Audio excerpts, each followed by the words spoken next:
నమస్తే, welcome to 99 TV. నేను జ్యోతి. Updates చూద్దాం. కాసేపట్లో వైసీపీ నేత కాకాని గోవర్ధన్ రెడ్డిని వెంకటగిరి కోర్టులో హాజరుపరుచనున్నారు పోలీసులు. మాజీ మంత్రిని బెంగళూరులో అరెస్ట్ చేసి నెల్లూరుకు తీసుకొచ్చారు. అక్రమ మైనింగ్ కేసులో మాజీ మంత్రిని జిల్లా ఎస్పీ కృష్ణకాంత్ ప్రశ్నించారు. విచారణలో కాకాని పోలీసులకు సహకరించలేదని తెలుస్తోంది. పోలీసుల ప్రశ్నలకు తనకు తెలియదని, ఈ కేసుతో ఎలాంటి సంబంధం లేదని సమాధానాలు చెప్పినట్లు సమాచారం.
కాసేపట్లో వైసీపీ నేత కాకాని గోవర్ధన్ రెడ్డిని వెంకటగిరి కోర్టులో హాజరుపరచనున్నారు పోలీసులు. మాజీ మంత్రిని బెంగళూరులో అరెస్ట్ చేసి నెల్లూరుకు తీసుకొచ్చారు. అక్రమ మైనింగ్ కేసులో మాజీ మంత్రిని జిల్లా ఎస్పీ కృష్ణకాంత్ ప్రశ్నించారు. విచారణలో కాకాని పోలీసులకు సహకరించడం లేదని తెలుస్తోంది. పోలీసుల ప్రశ్నలకు తనకు తెలియదని, ఈ కేసుతో ఎలాంటి సంబంధం లేదని సమాధానాలు చెప్పినట్లు సమాచారం. ఈ అంశంపై మరిన్ని అప్డేట్స్ ని మా ప్రతినిధి మురళీకృష్ణ అందిస్తారు. మురళి, కాకాని విచారణలో ఏమాత్రం సహకరించినట్లుగా తెలుస్తోంది. ఆయన ఎటువంటి విషయాలు వెల్లడించలేదు, ఏమీ తెలియదని చెప్తున్నట్లుగా సమాచారం. వివరాలేంటి? రేవతి, అయితే కాసేపటి క్రితమే నెల్లూరులోని పోలీస్ శిక్షణా కేంద్రం నుంచి ఆయన్ను వెంకటగిరి కోర్టులో హాజరుపరిచేందుకు పోలీసులు తీసుకెళ్లారు. మరి కాసేపట్లోనే వెంకటగిరి కోర్టులో కూడా మాజీ మంత్రి కాకాన్ని ప్రవేశపెట్టే అవకాశం ఉంది. అక్కడ న్యాయమూర్తి ఇచ్చినటువంటి తీర్పు తర్వాత ఎలాంటి చర్యలు తీసుకోబోతున్నారు అనేది వేచి చూడాలి. అయితే నిన్న రాత్రి పోలీసులు నెల్లూరులోని ఇటు పోలీస్ శిక్షణా కేంద్రానికి కాకాని గోవర్ధన్ రెడ్డిని తీసుకొచ్చి విచారణ అయితే జరిపారు. ఈ విచారణలో కాకాని పలు ప్రశ్నలు వేసినట్లుగా తెలుస్తుంది. ముఖ్యంగా జిల్లా ఎస్పీ కృష్ణకాంత్, అదేవిధంగా రూరల్ డిఎస్పీ ఘట్టమనేని శ్రీనివాసరావుతో పాటు పలువురు పోలీసులు ఆయన ప్రశ్నించినట్లుగా తెలుస్తుంది. అయితే ఈ మైనింగ్ వ్యవహారంలో తనకేమీ సంబంధం లేదు, తన మీద కావాలనే కేసులు పెట్టారు, ఈ కేసు వ్యవహారంలో తనకి ఎలాంటి సంబంధం లేదు అని చెప్పి పోలీసులకు కాకాని గోవర్ధన్ రెడ్డి చెప్పినట్లుగా తెలుస్తుంది. మరోవైపు ఆయన సహకరించడం లేదు అని చెప్పి కూడా మనకి ఇన్ఫర్మేషన్ అయితే వస్తుంది. ఇటు ఇవాళ వేకువజామున ఆయన్ను ఇటు వెంకటాచలంలోని పిహెచ్సిలో కూడా వైద్య పరీక్షలు నిర్వహించారు. అనంతరం అటు అదే ఏదైతే పోలీస్ శిక్షణా కేంద్రానికి మళ్ళీ ఆయన తీసుకెళ్లి ఆ తర్వాత కూడా ఇవాళ ఉదయం 10:45 వరకు కూడా విచారణ అయితే చేపట్టారు. అనంతరం వెంకటగిరి కోర్టుకు తీసుకెళ్లేందుకు భారీ బందోబస్తు నడుమ దాదాపు 9 వాహనాల గస్తీతో ఆయన్ని ఇక్కడ నుంచి వెంకటగిరికి తీసుకెళ్లారు. ఈ వెంకటగిరి కోర్టులో అయితే మరి కాసేపట్లోనే ప్రవేశపెట్టనున్నారు. ఈ నేపథ్యంలో వైఎస్ఆర్ కాంగ్రెస్ పార్టీ శ్రేణులు అయితే ఉత్కంఠగా ఎదురు చూస్తున్నాయి. ఎందుకంటే ఇటు నెల్లూరు జిల్లాకి సంబంధించి ఇప్పటికే జిల్లా అధ్యక్షుడిగా మాజీ మంత్రి హోదాలో ఉన్నటువంటి కాకాని గోవర్ధన్ రెడ్డి దాదాపు 2 నెలల నుంచి అజ్ఞాతంలో ఉండడం, ఇవాళ ఆయన పోలీసులు తీసుకురావడంతో ఇటు సెంట్రల్ జైలు వద్దకు వచ్చేందుకు కొంతమంది ప్రయత్నాలు చేయగా, అంటే సెంట్రల్ జైలుకి సమీపంలో ఉన్నటువంటి ప్రాంతంలోనే ఆయన విచారణ కూడా చేపట్టారు. మరోవైపు వెంకటగిరి కోర్టు వద్దకు కూడా వైసీపీ శ్రేణులు చేరుకునే అవకాశం ఉండడంతో అక్కడ 144 సెక్షన్ కూడా పోలీసులు విధించారు. ఎవరు కూడా గుమ్మికూడదని చెప్పి సూచనలు చేశారు. అసలు కేసు వ్యవహారానికి వస్తే అక్రమ మైనింగ్ కేసు ఇది. ఏదైతే దాదాపు నెల్లూరు జిల్లాలో దొరికేటటువంటి ఖనిజ సంపద వైట్ క్వార్జ్. ఈ వైట్ క్వార్జ్ ని గత 5 సంవత్సరాల వైసీపీ హయాంలో భారీ ఎత్తున నెల్లూరు నుంచి దేశ విదేశాలకు ఎగుమతి అయింది.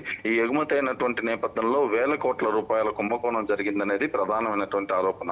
ఈ క్రమంలోనే గడిచినటువంటి వైఎస్ఆర్ కాంగ్రెస్ పార్టీ హయాంలో ఏదైతే పొదలకూరు మండలంలోని తాటిపత్తి వద్ద రుస్తుం మైన్స్ నుంచి ఈ వైట్ క్వార్జ్ అంతా బలవంత మొత్తాన అక్రమంగా లాక్కెళ్లి 256 కోట్లకు పైగా దోచేశారనేది ప్రధాన ఆరోపణ నేపథ్యంలో దాదాపు 12 మంది మీద కేసులు అయితే పోలీసులు నమోదు చేశారు. అందులో A4 నిందితుడిగా కాకాని గోవర్ధన్ రెడ్డి ఉన్నారు. అదే విధంగా అక్కడే జిలిటన్ స్టిక్స్ పేలుస్తున్నారు, దీన్ని అడిగేందుకు వచ్చినటువంటి గిరిజనులను కూడా ఆయన బెదిరించారు అని చెప్పి ఇంకొక SC/ST కేసు కూడా ఆయన మీద నమోదైనటువంటి పరిస్థితి ఉంది. ఈ నేపథ్యంలోనే 3 సార్లు ఆయనకి నోటీసులు ఇచ్చినప్పటికీ ఆయన పోలీసుల విచారణకు రాకపోవడంతో లుకౌట్ నోటీసులను కూడా జారీ చేశారు.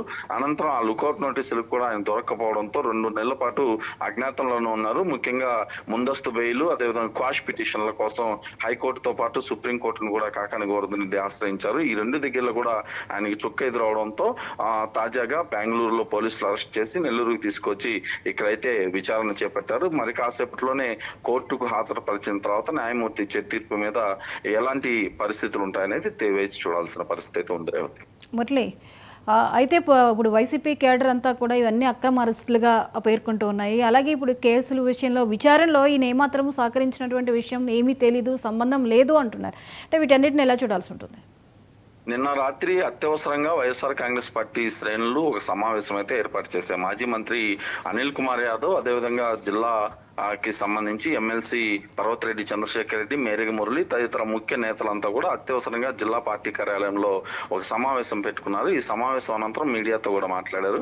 ఏదైతే వైసీపీ శ్రేణులంతా కూడా కాకాని గోవర్ధన్ రెడ్డికి అండగా ఉంటాయి, ఎవరు అధైర్యపడాల్సిన అవసరం లేదు, కాకాని పైన కేవలం అక్రమ కేసులు పెట్టి అరెస్ట్ చేయించారు, ఇదంతా మైనింగ్ అనే బూచి చూపించి చేయించారు, కానీ మేమైతే ఎక్కడ ఇలాంటి కార్యకలాపాలకి పాల్పడలేదని చెప్పే ప్రయత్నం అయితే చేశారు.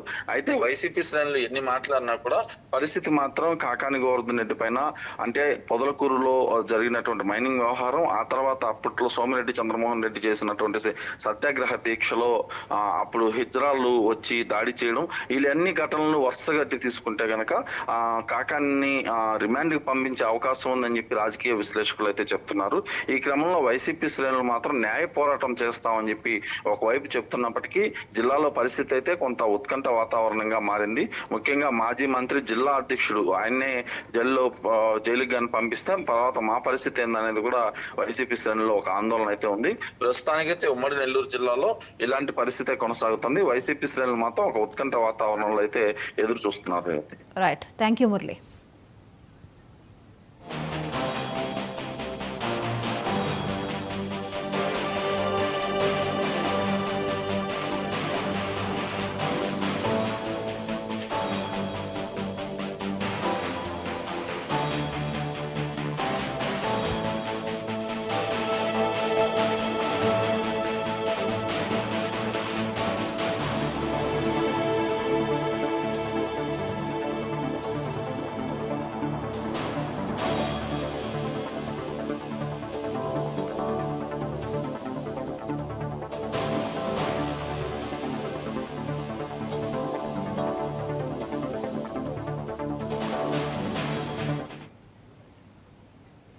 అనకాపల్లి జిల్లా చోడవరం నియోజకవర్గ పరిధిలోని బుచ్చయ్యపేటలో టీడీపీ ఎమ్మెల్యే